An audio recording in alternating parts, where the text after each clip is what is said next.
Hello, hello, hello. Happy Sunday. I hope everyone is doing well. I just had to listen to the play by play of my son's football game. Today I did not go, I stayed home. Yay. All my moms of multiple kids who play multiple sports, you know the feeling. But I am here. I am ready, and let's get into it. For those who don't know me, my name is Tashina. I'm an executive leadership and team coach, and I help teams and the leaders who lead them heal from conflict, collaborate better, and build systems that actually work without the drama. Basically, I help you get shit done. Okay. And today, what I want to talk about is the operating rhythm. And let me show okay, the rhythm, the operating rhythm. And this is the rhythm of how your team works day to day. So I want to talk about that because I've been talking a lot about awareness of the system, how to see different things in the system. But let's also talk about like how to implement a system that actually helps you to be successful. Now, what I want you to know that every team already has a system or a different type of rhythm or a natural pattern for how things get done and how people connect and how decisions are made. There's something that everyone already has. Okay, I want you to know that. And what I want to ask you is, are those designs or that rhythm on purpose, or is it something that just happened? It's kind of like that question of culture. It's kind of like that question of strategy versus a system. Like, I'm curious, is it on purpose or is it by happenstance? I want to know. Share this live if you are watching right now. Share it with someone who may find this topic useful about how to make your rhythm at work, why rituals matter, and how to get into it. Well, I want you to know that your operating rhythm is not is not random. Y'all, I can't talk today. It's one key part of your system, and that's the part that shapes how work flows, how people stay connected, and how trust is built over time. And one of the best ways to strengthen your operating rhythm is through rituals. Okay. So I've talked about rituals in other lives since I've started this series. So go back and listen to it, but I'm going to explain what a ritual is right now. Rituals are more than habits or meetings.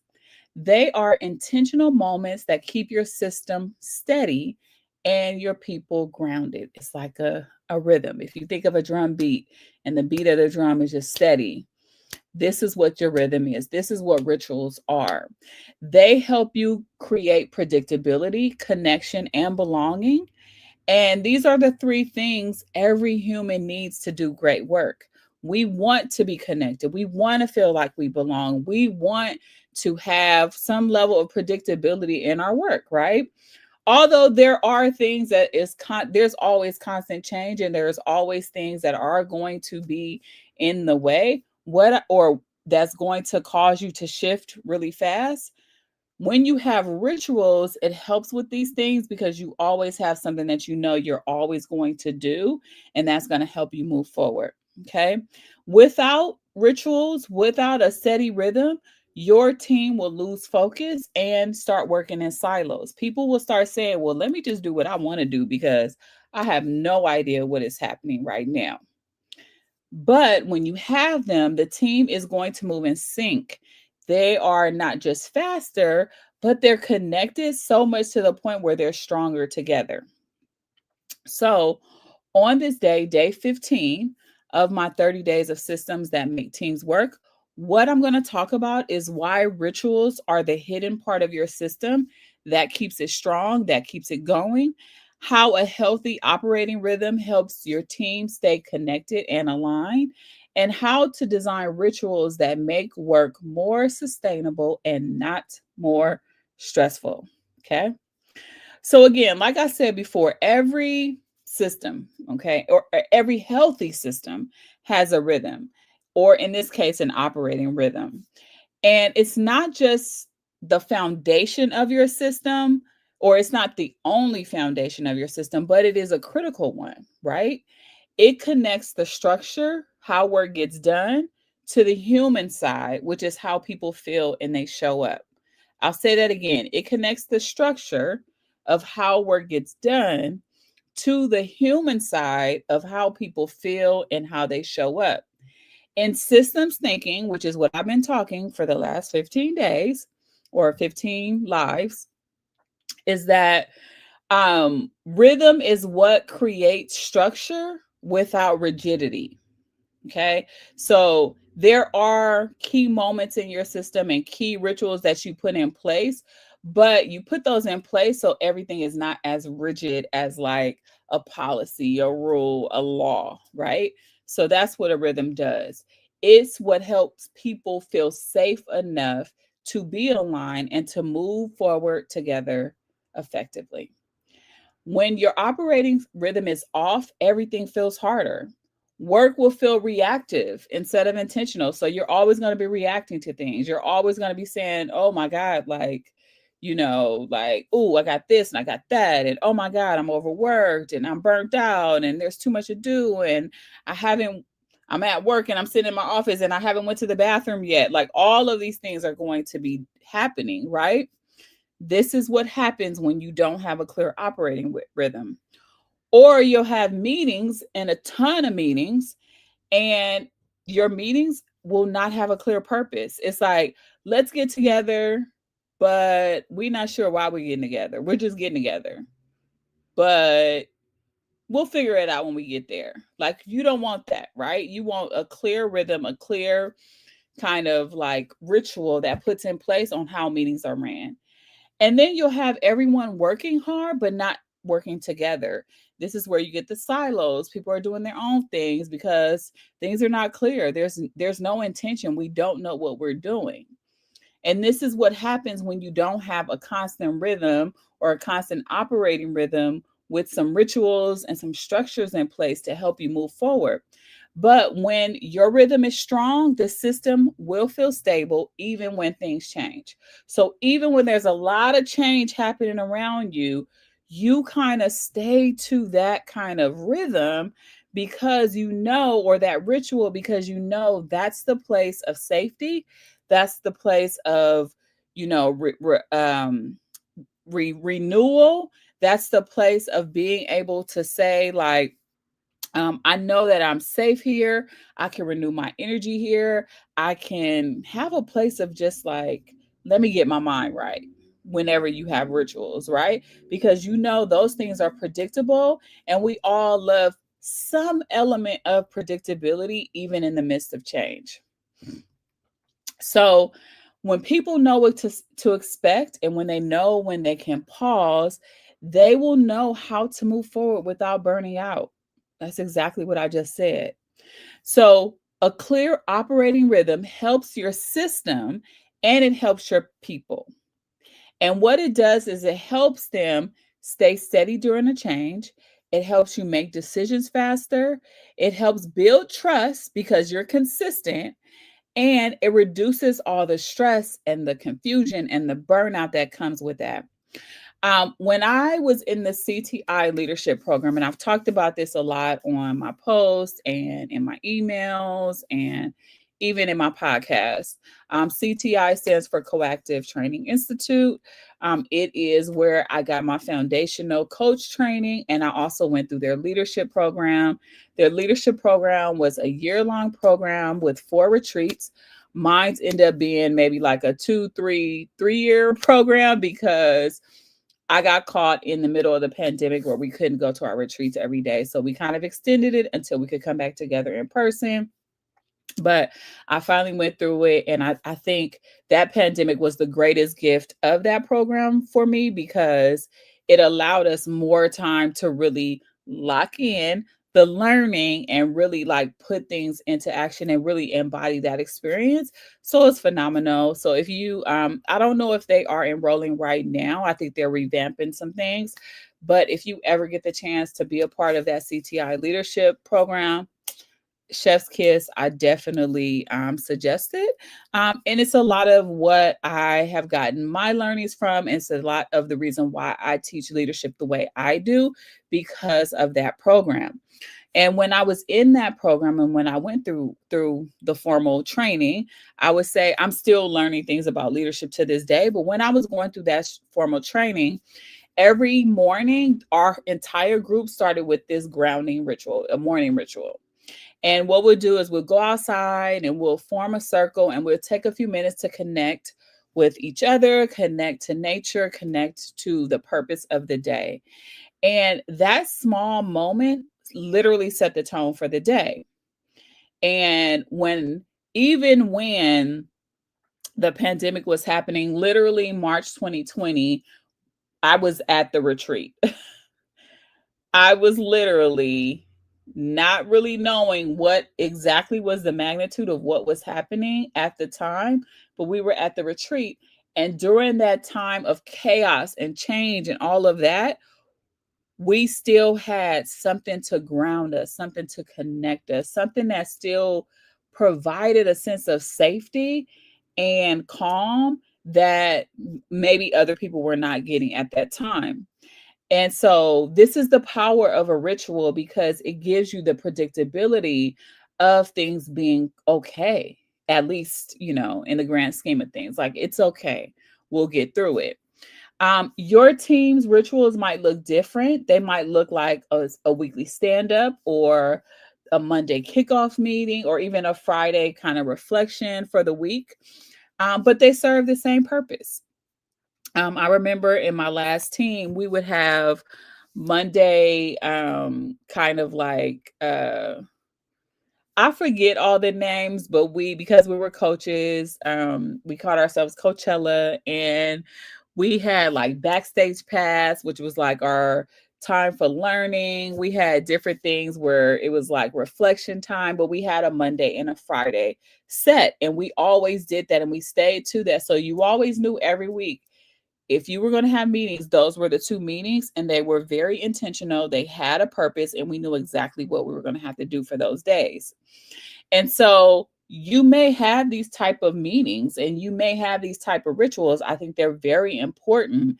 But what these rituals do is they remind everyone they're part of something that is shared, that we're connected to collectively to.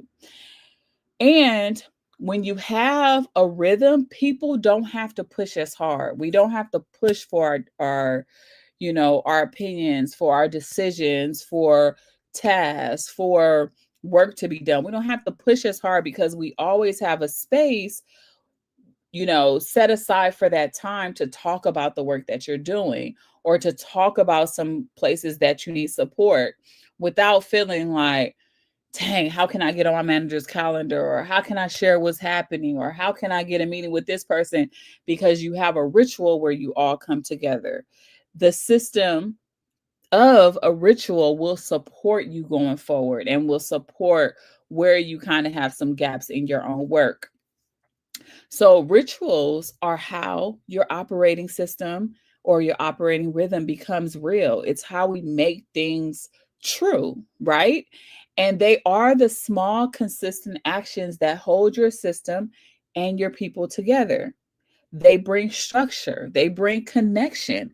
I've talked about that already. Like the ability to be in a room or be online together or be outside together um, is something that is important. And I think in our digital society where we can literally be alone and we literally don't have to engage with other people publicly or face to face.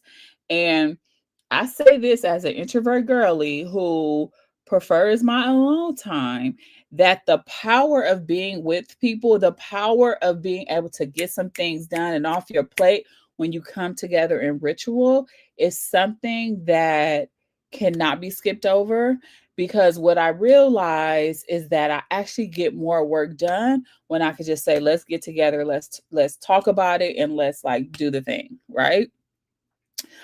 Rituals are going to show your team This is how we work. This is how we show up for each other. And this is how we stay connected.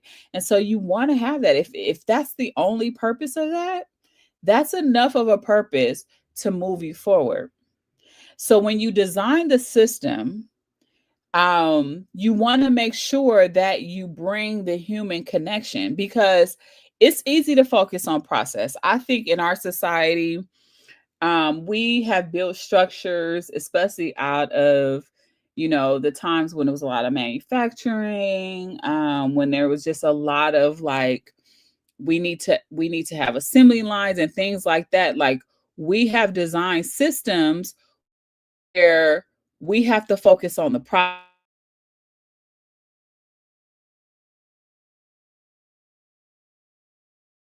things done. And a coach, as a team coach, I'll get shit done. But I'm not going to help you get shit done at the expense of your connection with other people. Okay. So we could focus on meetings, we could focus on the tools, we could focus on the metrics, but systems only work when they work for humans. They only work when they work for humans. If you are spending more time allowing the system to tell you what to do versus you telling the system what to do, that's a whole problem in itself. It's a whole entire problem. And so we have to make sure that we build the systems in this way so that it is helpful for us as humans. Okay.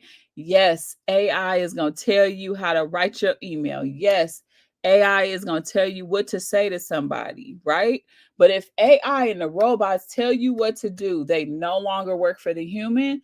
And now we have a totally different problem. Okay. So you want the systems to work for you.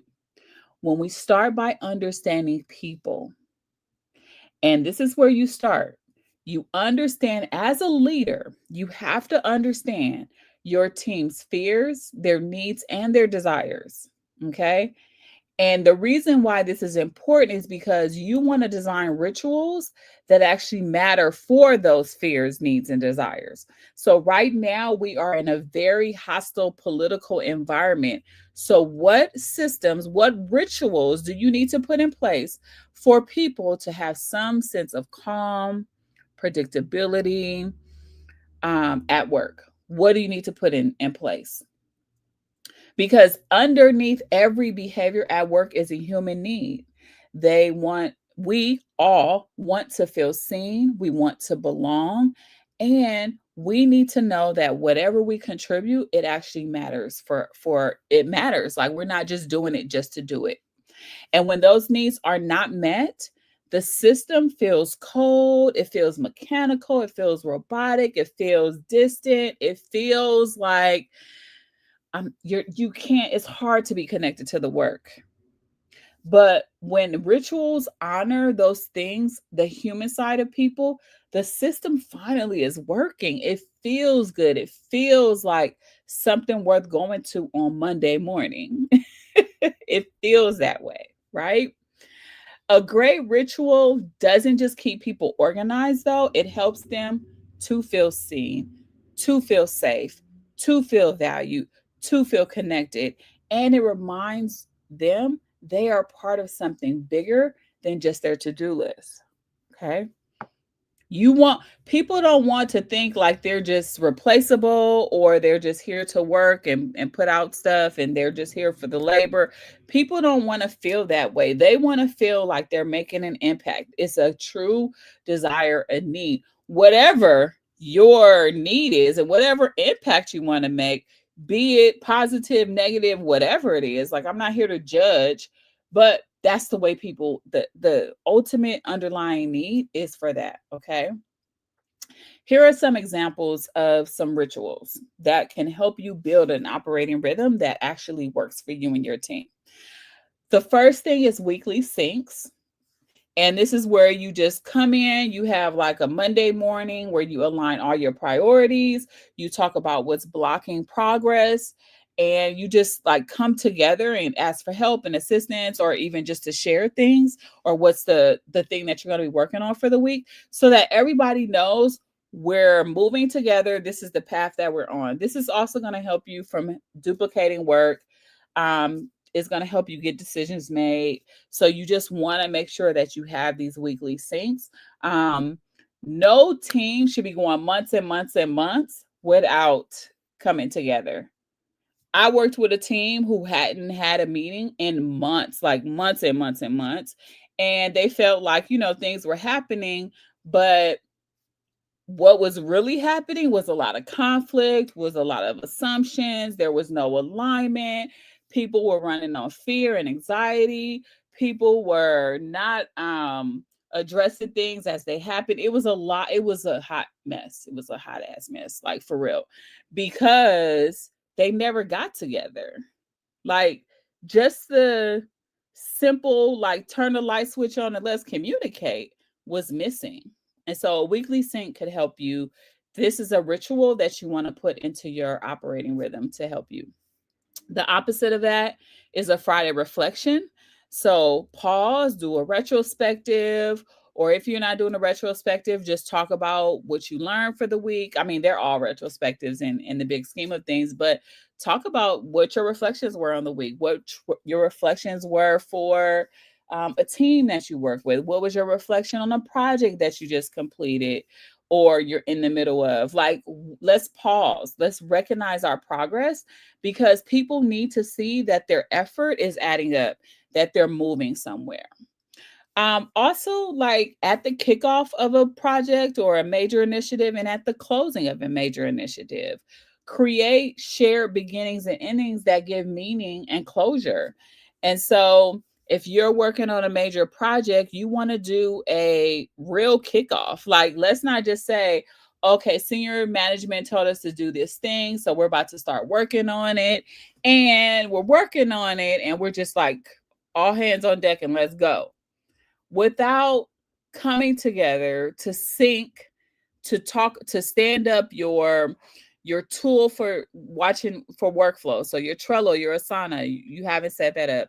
You haven't set up a Slack. You don't have a calendar created together. You don't have your ultimate goal or your ultimate outcome. Like, how do you just start working without all of that? I mean, don't you want to know what's happening and where you're going? I do, right? I definitely do. And so you need to build these real, like intentional kickoffs and closing when you're working on meetings. And then decision rituals, people don't think you think like decision making is just a like a thing you have to do and you could create a framework for it and blah blah blah blah. But no, make a ritual out of your decisions so that no one feels excluded, no one is guessing what the decisions are. You just really want to like make this like a ritual. I worked with a team where we created a tracker. It wasn't necessarily a decision making framework. It was just a tracker of what decisions were being made, by whom, by when, any changes that happened. And it was just everything over time or in real time so that no one felt like they were in the dark. And that was helpful for the team. And every week they went and said, okay, let's look at our tracker. Let's see what decisions are in the queue. Let's see what decisions are complete. And that was the ritual. That's how you stay connected. That's how you sync, is when you have that ritual. And the last one is repair. We have to set up rituals for repair. And that is setting up time to give feedback, to address conflict, to rebuild trust, because relationships are part of the system too. So if you need to repair, maybe you say, let's do a 30-minute walk and talk every week, once a week, or let's do a 30-minute walk and talk once a month. Like, what are the rituals to put in place so that if you're in conflict with somebody, you have an ability to repair? Okay. That's what we want to do. Share this live if you are watching. I think this is important information just about, keeping our systems together. Yes. Keeping a company aligned and sync, kickoffs, closure, decision rituals. Yes, this could definitely move your company for sure. Yes. Just so you know, rituals are anchors in the system, and they make invisible parts of your system visible. And so when you design like this is humans, I think we have gotten so far away from humanity because everything seems to be currency or digital or AI. Like we've gotten so far away from that. And this could be because of the pandemic for sure. Like, I think the pandemic, we had to learn to do everything from our computers and everything from, digitally and, and those things were good. And I take nothing away from that because now we know we don't have to always be in the office to get work done, blah, blah, blah, blah. But some of that being connected is important. I was working, or recently, I've been working with a leader one on one, and her team is in the office every day, but she's not. And it's really hard to lead a team when your team doesn't see your face. To be honest, y'all, this is for my introvert ladies, my introvert guys, and even the people who are like, I need to work remote. You do yourself a disservice by not showing up into the office at least some of the time. At least you should be in the office at least 60, 70% of the time.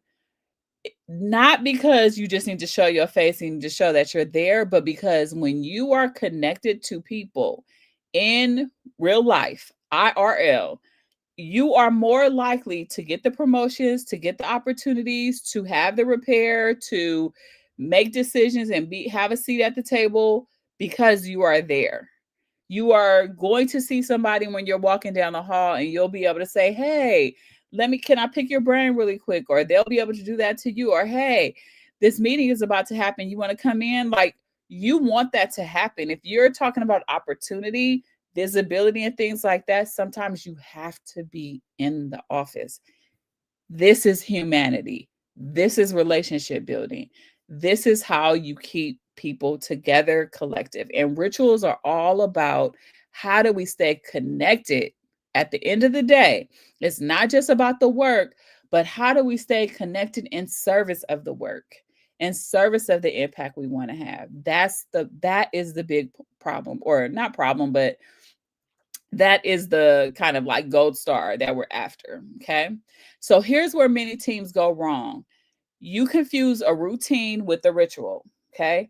Routine is about repetition. It's about like we have a routine, we're doing it over and over again. But a ritual is a repetition with a meaning attached to it, with an intention attached to it. There's a reason why we're doing this. And the reason why I bring this up is because you can have all the right meanings and still have no rhythm if they lack intention and connection. We're in meetings, but we don't know where we're going. We're having a meeting after the meeting because we didn't understand when we were sitting in the meeting. What a waste of time. It truly is a waste of time. And so we want to make sure that we are, having a ritual with a meaning, with some intention. It could look like weekly meetings with no focus. That's a routine. So every Monday at 9 a.m., put it in the chat if you always have a meeting at Monday, 9 a.m. This is if you work in corporate, you're notorious for this. Weekly meetings at 9 a.m. Yes, I know, because I used to have to go to a meeting every morning, Monday morning at 9 a.m. That's just a routine. Even when sometimes it wasn't nothing on the agenda. It's like, okay, we're gonna meet. Why? Why? There's nothing on the agenda. We do not have to have a meeting just to fill the time. We do not have to do that. Okay.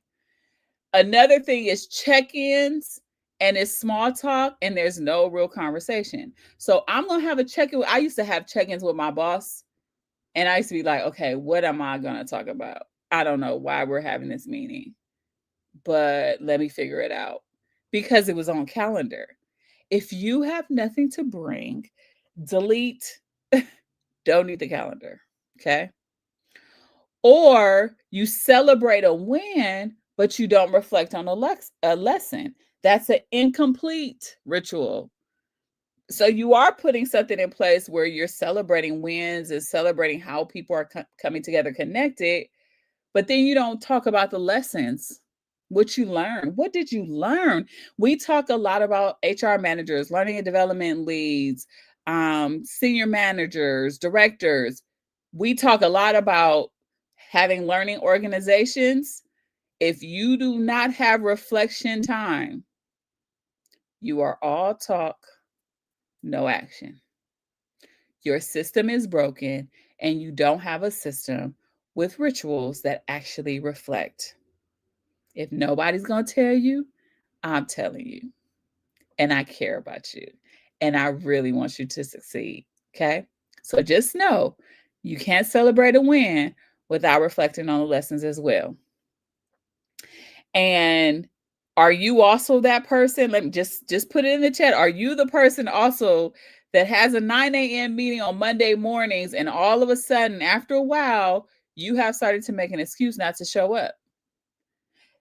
If that's you, the reason why is because there's no meaning, there's no agenda, there's no intention. So that's what happens when a ritual, like a meeting, a standing meeting, loses their meaning. People stop showing up physically and emotionally because I'm not going to be there and I really don't care what y'all talked about because I know y'all didn't talk about nothing because it wasn't none on the agenda. Yes, we get like that. I know we get like that.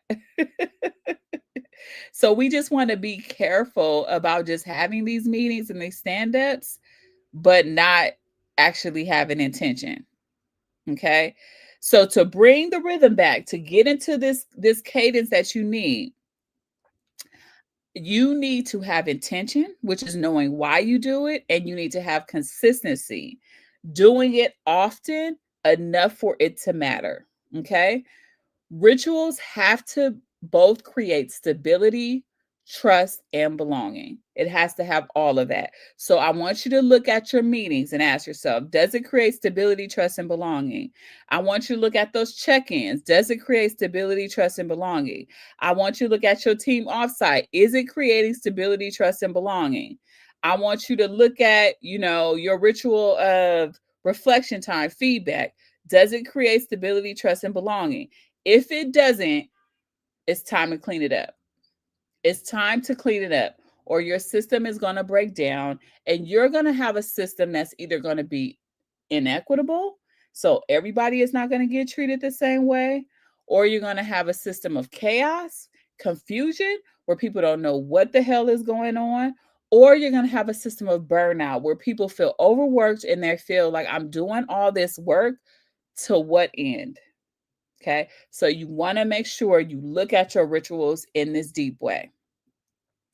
So I got 4 things of how you can build this system right now, how you can build this operating rhythm in your system. Okay. First, find your team's natural pace. So every team has a natural way of working. When I worked in retail, super fast, super quick. When I worked in biotech, super fast, super quick. When I was younger and I had maybe like an office job, slow, steady pace. Um, if you work in a hospital, it's fast pace. Um, just look at what your natural way of working is. Okay. If you're an athlete, and you're in athletic system or a sports team or whatever, it may be slower pace to you because repetition is happening. You're always doing the same thing over and over and over again. And it seems like, okay, can I get to the game? Right? So it may feel slower. Whatever your pace is, find your team's natural pace, and then ask, and then start to just really think about, like, what is it that we need to do? Okay. Ask your people, ask yourself, when do we feel most in sync? When do we feel scattered or rushed?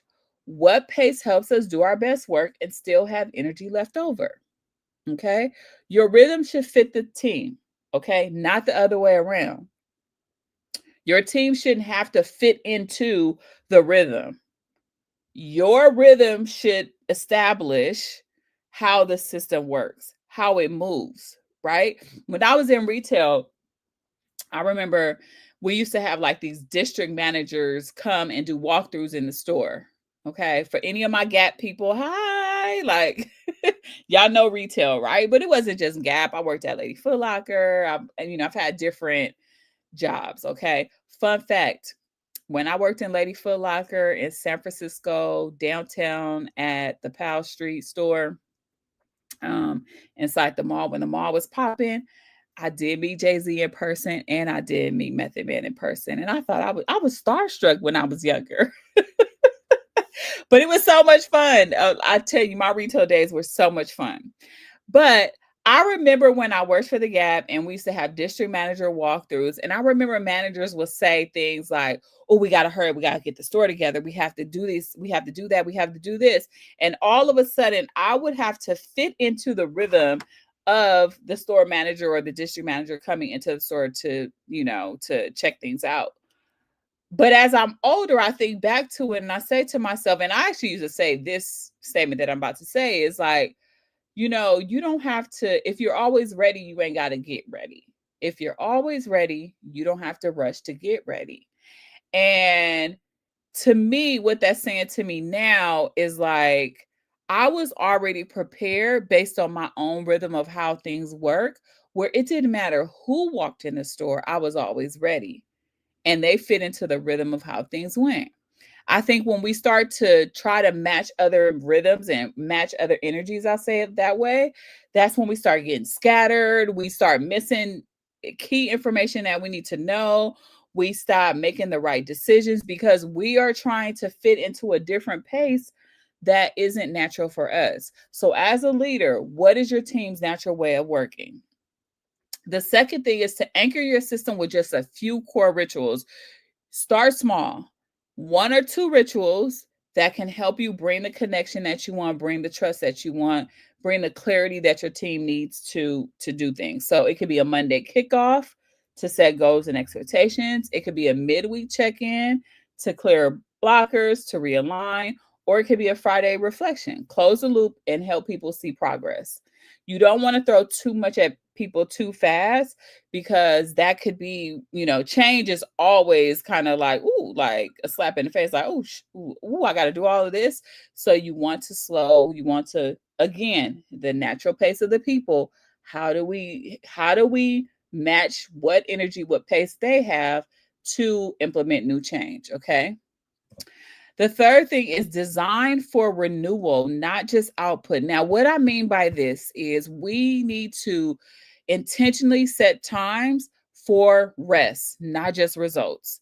I think we don't take enough time to say, we're going to give people back time. We're not going to load people's calendars. We are not going to create this unstable or unsustainable environment because we're always like, we have to knock it out. We have to bring a RI. We have to do.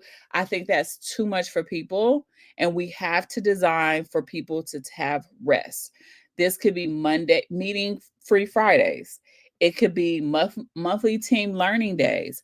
I know what I've learned from sitting on the board of a school is that when schools have those days of like teacher professional development day and things like that, they are really like taking time to pour into themselves, to learn, to really like just fill up their cup so that they can show up the best they can for the students that they're teaching. And so we need to do more of that even in corporate environments. I remember working in corporate when I was an administrative assistant, and we used to be able to like win like half day offs and or free lunches or things like that. Like that's important to just give the rest of like, you know what, you're gonna get a half day off and still get paid for the hours. Like, talk about morale boost, talk about feeling a sense of belonging, feeling connected to the organization. That's what you want, okay? And then reflection time after big launches or setbacks. Like, you want to take the time to say, oh, what did we learn? And you want to catch it quick because you don't want to lose the learning. But this helps you to just kind of renew, reflect, and just say, damn, I did a good job. Because I know after all these projects and things that you all are doing, you should be patting yourself on the back saying, damn, I did a good job. I hope you are, if you're not. And the last thing is just keep it simple. Keep it simple, keep it human. Okay. Ask your team again, what makes you feel most connected? What helps us do our best work? And what would make our workday feel more grounded, feel just more, possible and feel more sustainable for us to do? Okay? Ask your team this, okay? It's all about simplicity and our humanity. That is most important. So here's your reflection for the week. Look at what type of rhythm your team has right now. Is it fast? Is it frantic? Or are things flowing? I know a lot of organizations are frantic right now. A lot of, like, be real with yourself. A lot of organizations are frantic right now. And it's because not only are we on in our own organizational systems, but we also sit in a broader system of this society, of this world that impacts what we do inside of our organizations. So you have to, as a leader, be intentional about what is the rhythm you want to introduce to your team so that they're not frantic. What's one small ritual that could bring more calm to that frantic energy? Find out what that is. Ask your team. I'm sure they have very good ideas. Make it a ritual where every quarter you look back at your rhythm and you create and look and reflect on what's been done. What do we need to change? What could we do differently? That's how you do this. Like, these are the rituals that you want to do. Okay. Um, you can't do this without people. This is important. But remember, rituals help us move together. They create safety, trust, and us to flow and have a workflow that works well. Okay. Here's the thing. You don't just build great systems, you have to embody them, you have to practice them. And rituals are how you practice. They turn values into actual habits and behaviors, and they turn the pressure and the pain that sometimes we need to heal from into purpose. Okay? So if your team feels off balance or disconnected, don't add more structure. Add a rhythm. Add a rhythm to how things are going to be. Okay? That means you may have to spread out meetings. You may have to have meetings that are not an hour, they're only 30 minutes, or you have stand-ups that are only 10 minutes. Like, whatever you need to do, create a rhythm in that process.